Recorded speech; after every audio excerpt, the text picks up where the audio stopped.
nyemelezi dada ndio zinaua wanawake. Utakuwa na pressure. Utakuwa na pressure. Eti kama sasa ulikuwa wapi? Wapi lakini? Ndio wewe sasa vita. Wapi lakini wangu? Sikiliza. Namwambia mume wangu hapo nimeshaoga nimejikoki. Usikilize kitu rahisi. Nimeambeje kama na wivu usiku. Subutu. Yeye alikuwa anawafundisha ikiwa kwenye maombi kuna ile maombi ya kuvaa kuta. Usikivaa kuta ni. Ananiambia hayapo ila yako ndani ya mwanamke. Unamchezea mwanamke unajielewa kielewe. Mwanamke sio akulia dada. Hapo nimevaa nakwambia nimejikoki na kwa Mungu tuwemo sasa. Tuwemo na mwambia Mungu sikiliza. Siku nilipofunga ndoa, jua lilipiga. Kanyuma yangu jua, uwe mashahidi. Nilipokuwa naenda kanisani, ardhi nilikanyaga ikasikia. Ardhi kanyuma yangu. Wapambe, wape wote. Upande wa kiume na upande wa kike. Kaeni nyuma yangu sasa hapo napanga sio kwamba wapo na kani na katika ulimwengu wa nini? Swali kuwepo. Naambia nyota na mwezi siku hiyo mlikuwepo, tunaendelea honeymoon mlikuwepo.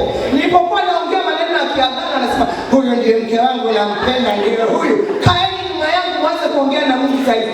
Napanga kila kitu cha kiumbaji. Alafu na nyamaza dakika 5. Naambia ongea. Mimi na nyamaza nasikia vile ongea. Biblia inasema mbingu ikiongea ardhi inaitikia. Ukitoa mimba, mbingu inasema ametoa mimba. Ardhi inasema ndio tumempokea huyo mtoto. Someni kwenye Isaya. Kwa hiyo nikiongea naongea kwanza viumbe viongee. Alafu mimi ndio naongea.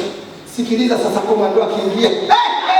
Nasimama na neno la Mathayo 18:18. Nikifunga mbingu inafunga. Nikifungua mbingu inafungua. Kwa mamlaka niliyopewa na kanisa ya kwamba mimi ni mke wake. Cha kwanza naifuata maiki iko wapi? Naishika. Nani anakuambia kutoka nje? Sasa sikiliza tangu leo. Naongea na mishipa, naongea na nyama, naongea na damu, kila kitu cha kiumbaji kwenye maiki ya mume wangu. Simejua maiki. Hapa niko chumbani dada hata asikii. Nasema ukifunguliwa zipo popote. Sinyaa kwa jina la Yesu. Kuna sana. Kuna mganga kama soksi. Haipita sahihi kwa masaa haipita. Na muhalimu kabla.